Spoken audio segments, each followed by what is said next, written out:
Morning student, today we are discuss about the fever topic. ठीक है, important part है। As vital sign के अंदर लो तो ठीक है, अपन स्टडी करेंगे फंडामेंटल ऑफ नर्सिंग में फीवर की। फीवर और pyrexia is define as a rise in the body temperature 99 degree Fahrenheit और 37.2 डिग्री सेंटीग्रेड। मतलब फीवर किसको बोलते हैं? पायरेक्सिया बोलते हैं। फीवर की को बोलते हैं पायरेक्सिया। इसका मतलब क्या होता है कि आपका जो बॉडी टेम्परेचर है, बॉडी का जो तापमान है शरीर का, वो अचानक बढ़ जाता है 99 डिग्री फ़ारेनहाइट और 37.2 डिग्री फ़ारेनहाइट। तो इसको अपन किस में काउंट करते हैं? एज ए फीवर काउंट करते हैं। नेक्स्ट है, fever is A disturb condition of the body which comparing A rise in body temperature. Fever क्या करता है? डिस्टर्ब करता है बॉडी कंडीशन को। ठीक है, जो बॉडी की जो कंडीशन होती है, जो सिचुएशन होती है, उसको क्या करता है? अल्टरेट करता है, जिससे क्या होता है? बॉडी का जो टेम्परेचर है वो बढ़ जाता है, थर्म। ठीक है। नेक्स्ट है इटियोलॉजी की, किस वजह से बॉडी का जो तापमान है वो बढ़ता है। इटियोलॉजी के अंदर देखते हैं बैक्टीरियल एंड वायरल इन्फेक्शन। कोई बैक्टीरिया वायरस की वजह से कोई इन्फेक्शन प्रोड्यूस हुआ है, जो जिसने सेल्स की डेथ की है, नेक्रोसिस हुआ है, इंजरी हुई है, उसकी वजह से क्या हो सकता है? फीवर है वो इंक्रीज हो सकता है। फीवर क्या है? एक बॉडी मैकेनिज्म है, जो ऑटोइम्यून रिस्पॉन्स होता है बॉडी का बैक्टीरिया के अगेंस्ट में, तब अपन फीवर डेवलप करते हैं। Example disease such as typhoid fever, जैसे टाइफॉइड फीवर, जैसे जिसमें जॉइंट पेन वगैरह होता है, ठीक है, हाथ पैर दर्द होते हैं, उसको बोलते हैं टाइफॉइड फीवर। फर्स्ट सेकंड है allergic reaction to a foreign particle. अब देखो, कोई भी फॉरेन पार्टिकल आपने स्टोमक के अंदर इंजेस्ट हुआ है, फॉरेन पार्टिकल आपके जैसे रूट है, जो इंटरनल रूट है, इनके अंदर अगर हुआ है तो उससे क्या होगा? एलर्जिक रिएक्शन बॉडी के अंदर प्रोड्यूस होती है। नेक्स्ट है injury of any type of and inflammation. कोई टाइप इंजरी होना, इन्फ्लामेशन होगा वो, जिससे क्या होगा? फीवर प्रोड्यूस होगी।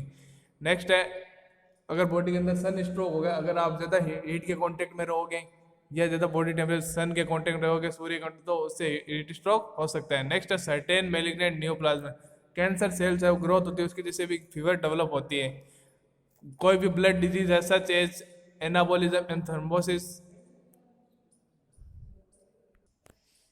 नेक्स्ट है डिहाइड्रेशन। बॉडी का अगर फ्लूइड है वो लॉस हो रहा है, या उससे क्या होता है? डिहाइड्रेशन। नेक्स्ट है skin abnormality, there interfere with the heat loss. Skin abnormality है वो क्या करती है? इंटरफेयर करती है, जिससे क्या होता है? हीट लॉस होगा तो फीवर अराइज होगी।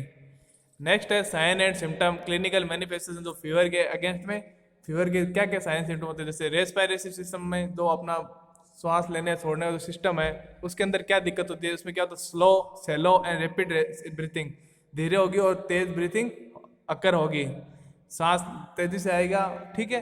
नेक्स्ट है सर्कुलेटरी सिस्टम। ये क्या, इसमें क्या होगा? इनकी जो आपकी पल्स रेट है वो बढ़ेगी एंड पल्पिटेशन होगा। ठीक है। नेक्स्ट है एलिमेंट्री सिस्टम, मतलब जो आपका एलिमेंट्री कैनाल, उसमें क्या? ड्राई माउथ माउथ है, वो सलाइवा सिक्रेशन कम होगा। कोटे टंग के ऊपर वाइट वाइट मटेरियल जमा हो जाएगा। लॉस ऑफ एपेटाइट, भूख कम लगेगी। इनडाइजेशन, आपको जो पाचन क्रिया है वो प्रॉपर नहीं होगी। नेक्स्ट है नोजिया एंड वॉमिटिंग, जी घबराना, उल्टियाँ होना, कॉन्स्टिपेशन, स्टूल पास आउट ना होना एंड डायरिया, या ज़्यादा स्टूल पास होना। ये कंडीशन एलिमेंट्री सिस्टम में अगर इफेक्ट हो तो अराइज होती है। नेक्स्ट है यूरिनरी सिस्टम, डिमनिश्ड। अगर यूरिनरी सिस्टम क्या होगा? डिमनिश्ड होगा, यूरिन का आउटपुट एकदम डार्क येलो कलर का यूरिन आएगा अगर फीवर कंडीशन अराइज होगी तो। इन्फ्लामेशन, बर्निंग, मिक्सचुरेशन में अगर जब यूरिन पास आउट करते हो तब क्या होगा? बर्निंग सेंसेशन फील होंगे, जैसे जलन हो फील होना। हाई कलर्ड यूरिन आएगा, जैसे डार्क कलर यूरिन है, येलो कलर का यूरिन आपका मिलेगा जब आपको फीवर की कंडीशन अराइज होती है। नेक्स्ट है नर्व सिस्टम। अब जो ब्रेन सिस्टम, उस पर क्या इफेक्ट रहता है? हेडेक होगा, सर दर्द होगा, रेस्टलेसनेस, आपको चैन से बैठ नहीं पाओगे एंड इरिटेबिलिटी, चिड़चिड़ापन होगा, इंसोम्निया, नींद नहीं आएगी, lack of sleep and conversion. ठीक है। नेक्स्ट आता है मस्कुलोस्केलेटल सिस्टम में क्या होता है? इसमें क्या होता है? मलेज होती है, फटीग होता है, बॉडी पेन, थकान होता है, बॉडी पेन होगा, जॉइंट जो जोड़ है, जोड़ों में दर्द होगा। ये होता है मस्कुलोस्केलेटल, जो हड्डियां और जो बोन का जो है, ठीक है, जो बोन और मसल का जो जॉइंट है उनके अंदर पेन होगा। नेक्स्ट है इंटीग्यूमेंट्री सिस्टम, मतलब जो अपने स्किन से रिलेटेड, उसको बोलते हैं इंटीग्यूमेंट्री सिस्टम। इसमें क्या? हैवी स्वेटिंग, ज़्यादा गर्मी लगेगी, ज़्यादा शिवरिंग कम भी होगी पेशेंट को, राइगर, ठीक है, फीवर आएगी। नेक्स्ट है fever is not a disease but it is a sign. Fever क्या है? एक डिजीज नहीं है, लेकिन एक क्या है? साइन है। ठीक है, एक सिम्टम है, लक्षण है कि फीवर क्या है? कोई डिजीज कंडीशन नहीं है, कोई बीमारी नहीं है, एक लक्षण है। Fever is a protective function. Fever क्या है? एक बचाव का जो फंक्शन है, प्रोटेक्टिव फंक्शन है। Of the body because of the rise in temperature to prevent growth of organism causes and disease. Fever क्या है, एक प्रोटेक्टिव फंक्शन होता है बॉडी का, जिससे कि वो क्या करता है, राइज होता है। जैसे फीवर क्या है, बॉडी का प्रोटेक्टिव मतलब बचाव कवच मान लो, एक रक्षा कवच है। तो क्या करेगा, जब बॉडी टेम्परेचर बढ़ेगा जिससे क्या होगा, तो माइक्रो ऑर्गेनिज्म उनकी ग्रोथ है वो प्रिवेंट करेगा और डिजीज नहीं अकर होगी। ठीक है, जब बॉडी टेम्परेचर बढ़ेगा तो माइक्रो ऑर्गेनिज्म, जैसे कूल टेम्परेचर में अगर माइक्रो ऑर्गेनिज्म ग्रोथ करते हैं तो वो अगर हाई टेम्परेचर ग्रोथ नहीं कर पाएंगे और डिस्ट्रॉय हो जाएंगे, जिससे क्या होगा, डिजीज अकर नहीं होगी। तो इसलिए क्या है, एक प्रोटेक्टिव मैकेनिज्म है फीवर बॉडी की। नेक्स्ट है the central nervous system is extremely sensitive to the temperature variation. तो सेंट्रल नर्वस सिस्टम है अपना CNS, वो क्या होता है, एक्सट्रीमली सेंसिटिव होता है, बहुत सेंसिटिव होता है किसके प्रति, टेम्परेचर के अंदर कोई वेरिएशन जैसे कम हो रहा है जाता तो वो बहुत ज्यादा सेंसिटिव होता है। नेक्स्ट आता है type and phases of fever. अब देखो type and phases of fever कौन कौन से। फर्स्ट आता है ऑनसेट और invasion. onset or invasion of a fever in the period of when the body temperature is rising and it may be sudden or gradual process। ये क्या है, एक इन्वेजन, और इसमें क्या होता है कि फीवर एक द पीरियड होता है जिसमें क्या होता है, body temperature rising, sudden rise होगा, और may be sudden gradual process. ये क्या होगा, राइज होगा, बॉडी का टेम्परेचर क्या बढ़ता है और सडन बढ़ता है, ये धीरे धीरे प्रोसेस होती है। ठीक है, उसको बोलते हैं अपन ऑनसेट और इन्वेजन। नेक्स्ट है फास्टिजियम और स्टेडियम फीवर। इसमें क्या होता है, तो टेम्परेचर का रुक जाना, मतलब टेम्परेचर रुक जाता है। फास्टिजियम और stadium of fever in the period when the body temperature has reached to its maximum and remain fairly constant at a high level। मतलब तो फास्टिज्म फेयर में क्या होता है, तो बॉडी टेम्परेचर है वो रीच होता था एक मैक्सिमम, ज्यादा फीवर होगा, बॉडी टेम्परेचर बढ़ेगा और कांस्टेंट रहेगा एक हाई लेवल तक, कम नहीं होता। ठीक है, लंबे टाइम तक कांस्टेंट रहेगा। नेक्स्ट आता है डिफरवेसेंस और डिक्लाइन फीवर। डिफरवेसेंस और decline of a fever is period of elevated is returning to normal. मतलब एक टाइम डिफरेंसेस और डिक्लाइन फीवर कहते हैं, एक टाइम में बॉडी टेम्परेचर क्या होगा, एलिवेटेड होगा और वापस नॉर्मल में आ जाएगा। ठीक है, फास्ट में तो क्या था, हाई लेवल तक जाता है, मैक्सिमम लेवल तक। फिर आता है क्राइसिस फीवर। क्राइसिस फीवर में क्या होता है, it is a sudden return to normal temperature from a very high temperature with a few hour और डेज। मतलब क्राइसिस फीवर के अंदर क्या होता है, पहले क्या एकदम मैक्सिमम जैसे हाई टेम्परेचर रहता है, फिर अचानक हाई टेम्परेचर से डाउन आ जाता है सडन डेज के अंदर, फिर या तो कुछ घंटों में या कुछ दिन के अंदर। मतलब हाई रहेगा टेम्परेचर और सडन डाउन आएगा, उसको बोलते हैं crisis fever. True crisis fever के अंदर क्या होता है, the temperature falls suddenly within the 2 hour and touches normal comparing by improvement in the client condition. मतलब ट्रू क्राइसिस फीवर क्या होता है, इसमें तो टेम्परेचर तो फॉल्स रॉन्ग तरीके से गिरता है, falls suddenly within the 2 hour या नॉर्मल तरीके से गिरता है, और experimenting by improvement in the client. तो क्लाइंट कंडीशन के अंदर क्या होता है, इंप्रूवमेंट करता है। ठीक है, ये टेम्परेचर क्या सडनली डाउन आता है और पेशेंट की जो कंडीशन है उसके अंदर इंप्रूव करता है। फिर आता है false crisis, a sudden fall in temperature is not improvement in the. देखो ट्रू क्राइसिस फीवर में तो क्या होता है, वो टेम्परेचर डाउन आएगा तो पेशेंट की कंडीशन क्या है, इंप्रूवमेंट होगा, जबकि फॉल्स क्राइसिस फीवर में कोई इंप्रूवमेंट नहीं होता पेशेंट की कंडीशन में। Is called false crisis. मतलब कि टेम्परेचर डाउन आ गया, माना टेम्परेचर डाउन आ पर उसकी पेशेंट की कंडीशन में कोई इंप्रूवमेंट नहीं, वो बोलता है false crisis fever. It may be danger signal not a sign of improvement. ये क्या एक डेंजर सिग्नल है, कोई भी डिजीज कंडीशन का ये कोई एक इंप्रूवमेंट का साइन नहीं है। फिर आता है lysis fever. The body temperature falls in A zigzag manner from 2 or more days a week before reaching normal, during which time the condition। Lysis fever में क्या होता है, तो बॉडी टेम्परेचर वो एक जिगजैग मैनर के अंदर डाउन आता है 2 days में, वीक में, बिफोर रीचिंग नॉर्मल, नॉर्मल होने से पहले जिगजैग मैनर के अंदर वो डाउन आएगा। फिर आता है कांस्टेंट और कंटिन्यूअस फीवर में क्या होता है, कांस्टेंट और continuous fever is one in which the temperature varies not more than 2 degree below morning between morning and evening and it does not reach normal for a period days or week। Constant fever में क्या होता है, तो temperature होता है वो not more than 2 degree से ज्यादा बढ़ता नहीं है मॉर्निंग और इवनिंग के अंदर, but it does not normal. ये जब देखो कि तो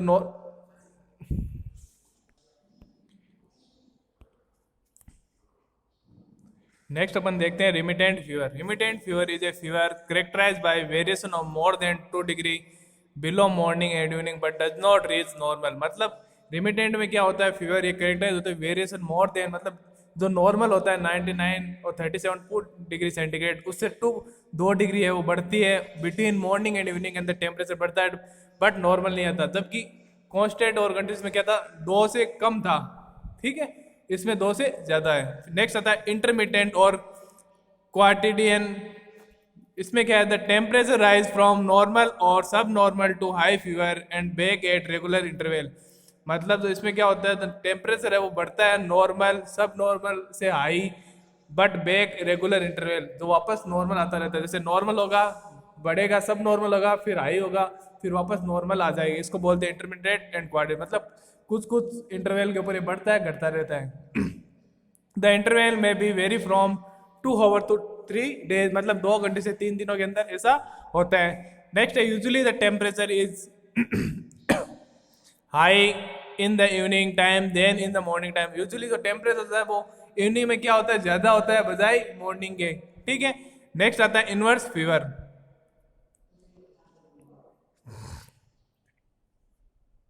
इनवर्स फीवर में क्या होता है, in this type of fever the highest range of temperature recorded in the morning and the lowest temperature in the evening which against that found in normal course of fever।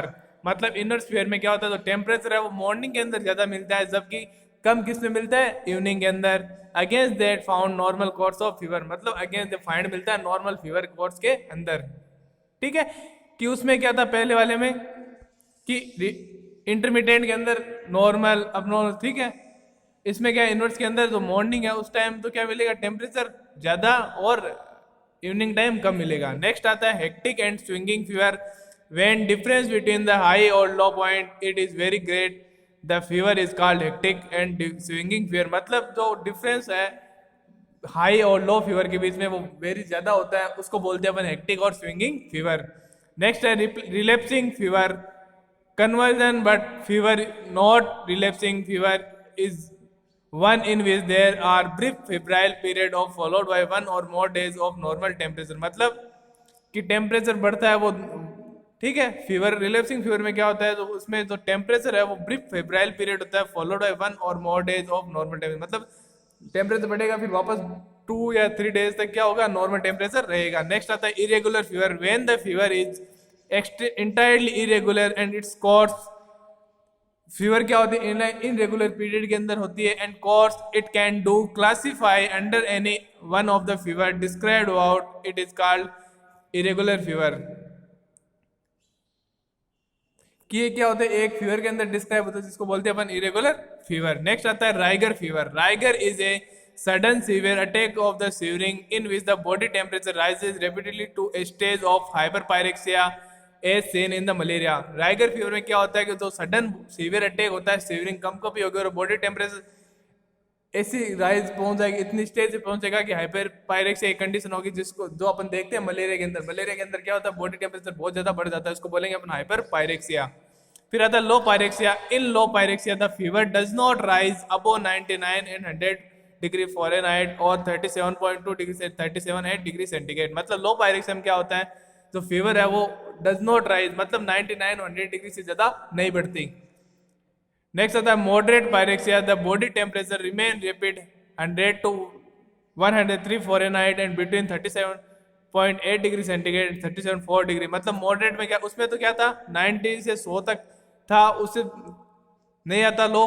और इसमें क्या था, moderate के अंदर क्या होता है, body temperature remain rapid रहता है 100 से 103 डिग्री फ़ारेनहाइट तक।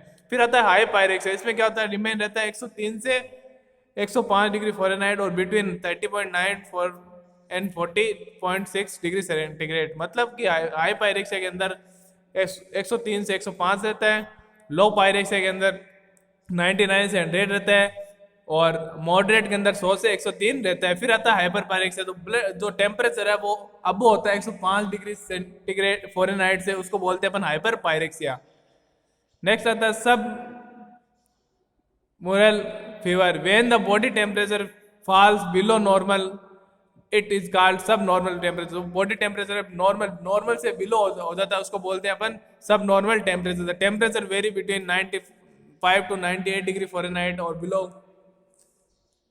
Between 35 to 36.7 degree. मतलब जो नॉर्मल टेम्परेचर है उससे भी डाउन होता है, उसको बोलते हैं सब नॉर्मल फीवर। फिर आता है hyperthermia. When the body temperature is rise to the 105 degree Fahrenheit and above it's called is hyperthermia, मतलब तो बॉडी टेम्परेचर वो 105 डिग्री से ज्यादा चला जाता है उसको अपन बोलते हैं hyperthermia. Hypothermia, the body temperature falls below 95 degree Fahrenheit और 35 degree centigrade, the condition is called hyper, मतलब 105 से ज्यादा जाना हाइपरथर्मिया और 95 डिग्री से कम होना उसको बोलते हैं अपन हाइपोथर्मिया। नेक्स्ट आता है nursing care in fever.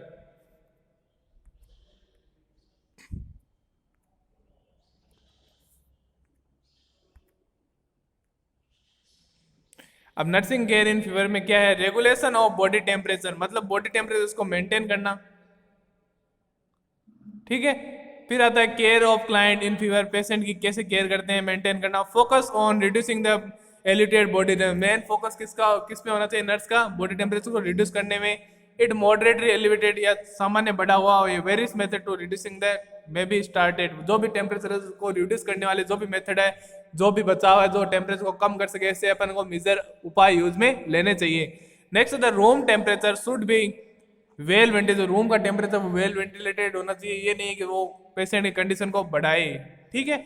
The if the blanket and excess clothing should be removed but prevent the client from getting drenched, मतलब पेशेंट के ऊपर से एक्सेसिव ब्लैंकेट क्लॉथ वगैरह को रिमूव कर दे ताकि बॉडी टेम्परेचर वो नॉर्मल आ सके। नेक्स्ट है the various method of use for cooling the body temperature, जो वेरियस कई प्रकार के मेथड है जो यूज किए जाते हैं बॉडी टेम्परेचर को कूल करने के लिए। Exposure to total by an electric fan, कि पेशेंट को एक्सपोज करना इलेक्ट्रिक फैन के सामने। Admission of cold drink, patient को कोल्ड ड्रिंक जो ठंडे पेय पदार्थ है वो प्रोवाइड करना। नेक्स्ट है administration of application of cold compression, जो ठंडी कंप्रेशन करते हैं कोल्ड बैग से एंड आइस बैग से, वो प्रोवाइड करना, तो मैंने आपको पहले वाली क्लास में पढ़ा चुका हूँ, hot application and cold application. फिर है कोल्ड स्पंज है, कोल्ड आइस पैक है, वो पेशेंट को यूज करना, कोल्ड बाथ देना पेशेंट को। Next ice cold lavage and ice cold lavage दे, एनिमा दे पेशेंट को, जिससे बॉडी टेम्परेचर क्या नॉर्मल आएगा। नेक्स्ट है use of hypothermic blanket, use करना हाइपोथर्मिक ब्लैंकेट का। नेक्स्ट है meeting the nutritional need, patient की न्यूट्रिशन नीड को मेंटेन करना। The cellular metabolism is greatly increase during fever, तो मीटिंग द न्यूट्रिशन नीड में क्या होता है, जो सेलुलर मेटाबॉलिज्म है is greatly increase during fever के कारण जो सेलुलर मेटाबॉलिज्म है तो वो प्रोसेस क्या है ज्यादा बढ़ती है जब फीवर होती है। नेक्स्ट है the O2 consumption is the body tissue increase approximately 13% for each centigrade degree of rise in temperature और 7% फॉर ईच, मतलब O2 कंजप्शन है वो जैसे जैसे बॉडी टेम्परेचर बढ़ता है, एक बॉडी टेम्परेचर सेंटीग्रेड बढ़ता है तो क्या 13% और फ़ारेनहाइट बढ़ता है 7% है जो O2 कंजप्शन होता है। Next therefore a high calorie diet is indicated in, high calorie diet है वो पेशेंट को प्रोवाइड करनी चाहिए डाइट के अंदर। नेक्स्ट है since the digestive process is slow down the diet should be easily digestible and palpable, मतलब जब डाइजेस्टिव प्रोसेस है वो स्लो हो जाएगी जिससे क्या होगा, जो आपका जो डाइजेस्ट करना प्रोसेस है वो इजी होगा और स्लो शुड बी इजीली, जो डाइजेस्ट पाचन क्रिया वो अच्छे तरह से मेंटेन होगी। नेक्स्ट है most of the client prefer fluid diet, patient को ज्यादा पेशेंट को क्या प्रोवाइड किया जाती है, फ्लूइड डाइट, कूल पेय पदार्थ, ठंडे पदार्थ प्रोवाइड किया जाता है जिससे बॉडी टेम्परेचर वो नॉर्मल आ सके। Providing rest and sleep, patient को प्रोवाइड करना rest and sleep. All client fever should be take complete bed, जितने भी पेशेंट है तो फीवर के हैं ठीक है उनको कंप्लीट बेड रेस्ट प्रोवाइड करनी चाहिए। Next to ensure rest and sleep provide a unit in which calm quiet without bright light और ग्लास, मतलब इंश्योर है तो जहाँ पे पेशेंट रेस्ट कर रहा है वहाँ के अंदर ठंडा कूल इन्वायरमेंट हो, शांति वाला इन्वायरमेंट हो, वातावरण हो, ये नहीं हो कि ब्राइट लाइट से आंखों में रोशनी पड़ रही है, ऐसा वातावरण नहीं होना चाहिए। नेक्स्ट है help the client to change the position, patient को प्रोवाइड करना चाहिए कि पेशेंट रेगुलर पोजीशन चेंज करे ताकि बेड शोर से बच सके। नेक्स्ट है the clothing should B light use smooth and non, patient के जो क्लोथ है वो शुड बी स्मूथ सॉफ्ट होने चाहिए और नॉन, ये नहीं है कि पेशेंट उसको इचिंग हो रही है उन कपड़ों की वजह से, ठीक है। नेक्स्ट है cotton garments are helpful sense the absorb the sweat, cotton garment ताकि वो स्वेटिंग को क्या अब्जॉर्ब कर सके, पसीने को अब्जॉर्ब कर सके। नेक्स्ट है मेंटेनेंस ऑफ हाइजीन, पेशेंट की हाइजीन को कैसे मेंटेन करते हैं। Care of the patient mouth is very essential for the client having fever for many days, patient के तो माउथ की केयर करना बहुत जरूरी है क्योंकि पेशेंट के लंबे समय तक फीवर चलने वाली है। नेक्स्ट है देयर में be crack lips and coated tongue there में भी क्रिएट, जो जिससे क्या हो सकता है, टंग है वो ड्राई लिप्स हो सकते हैं और कोटेड टंग हो सकती है। It is the oral hygiene is not maintain many complication arise. अगर पेरोडाइटिस, जो पेरोटिड ग्लैंड उसका इन्फेक्शन हो सकता है अगर आपने टंग और माउथ की हाइजीन मेंटेन नहीं की तो। नेक्स्ट है mouth care have 4 hourly and even more frequently for many days. मतलब 4 आवरली डे के अंदर माउथ केयर प्रोवाइड करनी चाहिए पेशेंट को 4 घंटे, और फ्रिक्वेंटली मैंने लंबे समय तक करनी चाहिए, 1 2 3 तक। नेक्स्ट है care of skin and pressure point are essential to bed sore. मतलब जहाँ पे बॉडी का प्रेशर सो रहा है, पॉइंट, प्रेशर पॉइंट किसके बोलते हैं, जैसे अपन सोते हैं तो पीछे अपन के शोल्डर टच होते हैं बेड के, अपन का जो ऑक्सीपिटल बोन है हेड वो टच होता है, अपन के जो पीछे के हिप्स है वो टच होते हैं, अपने पाँव है पीछे के जो एंटीक्वाइड फोसा है वो टच होते हैं। तो उनमें जो प्रेशर पॉइंट है अगर उनमें बेड सोर से बचाना है तो केयर प्रोवाइड करनी चाहिए। नेक्स्ट है spongy bath is given daily to keep the client clean. Patient को स्पॉन्जी बाथ देना चाहिए, कैसे कपड़ा या कोई कॉटन का को होता है तो जिससे स्पॉन्ज बाथ देते हैं उससे मेंटेन करना चाहिए, जिससे पेशेंट को क्लीन रहे और हाइजीन मेंटेन रहे। ये था आपका फीवर और फीवर से रिलेटेड नर्सिंग केयर।